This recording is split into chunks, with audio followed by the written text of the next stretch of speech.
भारत के स्वतंत्रता संग्राम में कई मोड़ आए, लेकिन एक दिन ऐसा था जिसने पूरे देश की रूह कंपा दी थी। आज हम उसी दर्दनाक और निर्णायक घटना को समझेंगे, जलियांवाला बाग हत्याकांड। जी हाँ, ये वो घटना थी जिसने सचमुच पूरे देश की अंतरात्मा को झकझोर कर रख दिया था। और यहीं से आज़ादी की लड़ाई ने एक बिल्कुल नई और कहीं ज्यादा मजबूत दिशा पकड़ ली। तो चलिए समय में थोड़ा पीछे चलते हैं। उस दिन, उस जगह पर जहां यह सब कुछ हुआ।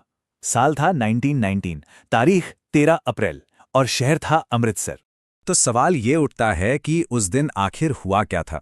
देखिए, दिन की शुरुआत तो हुई थी त्योहार के माहौल से, जश्न से, लेकिन इसका अंत हुआ एक ऐसी त्रासदी में जिसे आज तक भुलाया नहीं जा सका है। वो दिन था बैसाखी का। अब पंजाब में बैसाखी का मतलब तो सब जानते हैं, फसल का त्योहार, एक बहुत बड़ा जश्न।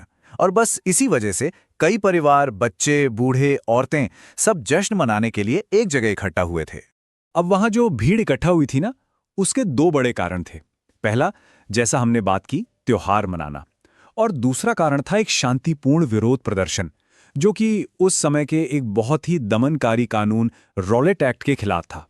और यहां जो सबसे जरूरी बात है वो ये कि लोग पूरी तरह निहत्थे थे। उन्हें जरा भी अंदाजा नहीं था कि आगे क्या होने वाला है।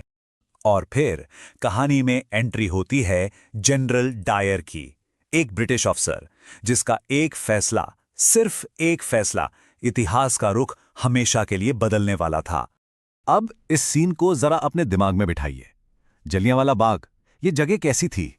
सोचिए, एक मैदान जो चारों तरफ से ऊंची ऊंची दीवारों से घिरा हो, और इन ऊंची दीवारों से बाहर निकलने का रास्ता सिर्फ एक, वो भी एक बहुत ही तंग सा, संकरा सा रास्ता। मतलब ये जगह एक तरह से एक जाल थी। और फिर जनरल डायर अपने सैनिकों के साथ वहां पहुंचता है और उस इकलौते रास्ते को बंद कर देता है। अब वो हजारों की भीड़ पूरी तरह से उस जाल में फंस चुकी थी। इसके बाद जो हुआ वो शायद किसी ने सोचा भी नहीं था।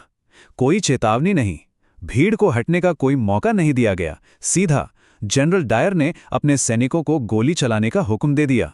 और ये गोलीबारी कितनी देर चली? 10 मिनट। पूरे 10 मिनट तक लगातार बिना रुके गोलियां बरसती रहीं। कहते हैं गोलियां तब तक चलीं जब तक कि सैनिकों के पास वो खत्म नहीं हो गईं।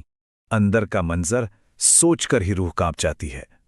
लोग अपनी जान बचाने के लिए भाग रहे थे, पर जाएं तो जाएं कहां? कोई रास्ता ही नहीं था। कुछ भगदड़ में कुचले गए, कुछ दीवारों पर चढ़ने की नाकाम कोशिश में गोलियों का निशाना बने, और न जाने कितने ही लोगों ने गोलियों से बचने के लिए बाग के अंदर बने कुएं में छलांग लगा दी, और वहीं दम घुटने से उनकी जान चली गई। जब इस हत्याकांड की खबर देश में फैली ना, तो जैसे पूरे देश में आग लग गई। हर तरफ गुस्सा, आक्रोश। ये वो चिंगारी थी जिसने स्वतंत्रता की आग को एक ज्वाला बना दिया। और देखिए, ब्रिटिश सरकार की रिपोर्ट क्या कहती थी कि कुछ 100 लोग मरे बस। लेकिन असलियत इससे कई ज्यादा खौफनाक थी। असल अनुमान यह था कि मरने वालों की संख्या हजारों में थी, हजारों निर्दोष जाने। इसका असर फौरन और बहुत गहरा हुआ। देखिए हुआ क्या। रविंद्रनाथ टैगोर ने विरोध में अपना सर का खिताब या अपनी नाइटहुड वापस कर दी। महात्मा गांधी ने अपने असहयोग आंदोलन को और भी ज्यादा तेज कर दिया। और आम लोगों का गुस्सा, वो तो ब्रिटिश हुकूमत के खिलाफ जैसे उबल पड़ा। तो ये घटना सिर्फ गुस्से और आक्रोश पर खत्म नहीं हुई। इसने आज़ादी की लड़ाई को एक बिल्कुल नई राह दिखाई। इसे भारतीय स्वतंत्रता संग्राम का एक टर्निंग पॉइंट क्यों कहते हैं? क्योंकि इस एक घटना के बाद लोगों का अंग्रेजों से शांतिपूर्ण तरीकों से आज़ादी मिलने का जो भरोसा था ना, वो पूरी तरह से टूट चुका था। इस हत्याकांड ने पूरे देश को एक बहुत कड़वा लेकिन जरूरी सबक सिखाया कि आज़ादी की कीमत बलिदान से ही चुकानी पड़ेगी।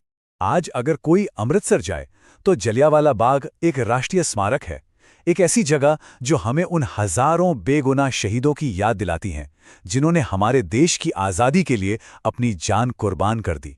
और आखिर में ये पूरी कहानी हमें एक बहुत गहरे सवाल पर लाकर छोड़ देती है कि क्या आज़ादी कभी भी बिना इतने बड़े बलिदान के हासिल की जा सकती है? ये एक ऐसा सवाल है जिस पर हम सबको सोचना चाहिए।